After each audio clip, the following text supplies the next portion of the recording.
तर पैठण येथे नाथषष्ठी उत्सवाला सुरुवात झाली आहे। राज्यभरातून मोठ्या संख्येने भाविक आणि वारकरी यासाठी दाखल होत आहेत। 700हून अधिक दिंड्या पायी चालत पैठण नगरीमध्ये पोहोचल्यात। भानुदास एकनाथांच्या गजरानं संपूर्ण परिसर दुमदुमून गेलाय। वारकऱ्यांच्या आरोग्याची काळजी घेण्यासाठी ठिकठिकाणी आरोग्य कॅम्प्स उभारले गेलेत।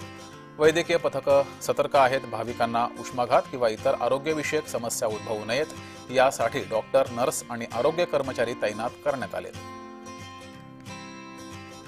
वैद्यकीय अधिकाऱ्यांसोबत संवाद साधलाय आमचे प्रतिनिधी विजय चिडे यांनी। पाहूयात।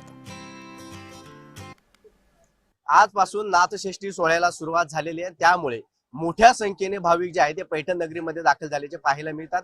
सध्या उन्हाचा पारा जो आहे तो देखील आता 38च्या पार जात आहे, त्यामुळे या ठिकाणी येणाऱ्या भाविकांची गैरसोय होऊ नये यासाठी आरोग्य टीम देखील सतर्क झाल्याचे आपल्याला या ठिकाणी पाहायला मिळत आहे। माझ्यासोबत वैद्यकीय अधिकारी आहेत। काय सांगाल, कशा पद्धतीने तयारी जी आहे ती करण्यात आली? दिनांक 8 पासून आम्ही इथं 8, 9, 10, 11 4 दिवस महाराष्ट्राच्या कानाकोपऱ्यातून वारकरी संप्रदाय इथे येत असतो।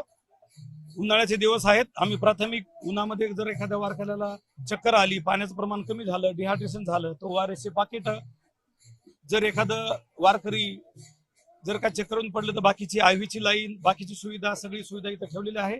माननीय जिल्हा आरोग्य अधिकारी डॉक्टर धानोरकर, माननीय जिल्हा शल्य चिकित्सक डॉक्टर मुदखेडकर सर, तालुका आरोग्य अधिकारी, ऍडिशनल जिल्हा आरोग्य अधिकारी डॉक्टर मुळेकर, आमचे पैठण तालुक्यातील सर्व वैद्यकीय अधिकारी, आरोग्य कर्मचारी, CHO सगळ्याची टीम इथं आहे। इथं आपण या टेंटमध्ये एक कॅम्प लावलाय। तिकडे आपले HWC जे आहे, HBT, हिंदू हृदय सम्राट बाळासाहेब ठाकरे आपला दवाखाना, तिथे एक कॅम्प लावलाय आणि तिकडे दुसरीकडे एक नगर परिषदच्या तिकडे असं 3 ठिकाणी आपण कॅम्प लावलेला आहे।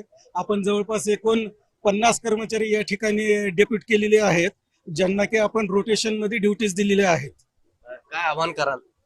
आव्हान कराल की थोडं पाण्याचं प्रमाण कमी होऊ नये, कंटिन्युअसली पाणी पित राहावं। जरी समजा चक्कर आली, काही वाटलं तर जवळच्या आरोग्य केंद्राशी संपर्क साधून आमची इथं टीम बसलेली आहे। त्यांना जे काही त्रास आहे ते सांगावं आणि ORS, लिंबू, साखरेचं पाणी, ज्यूस असं घेत राहावं।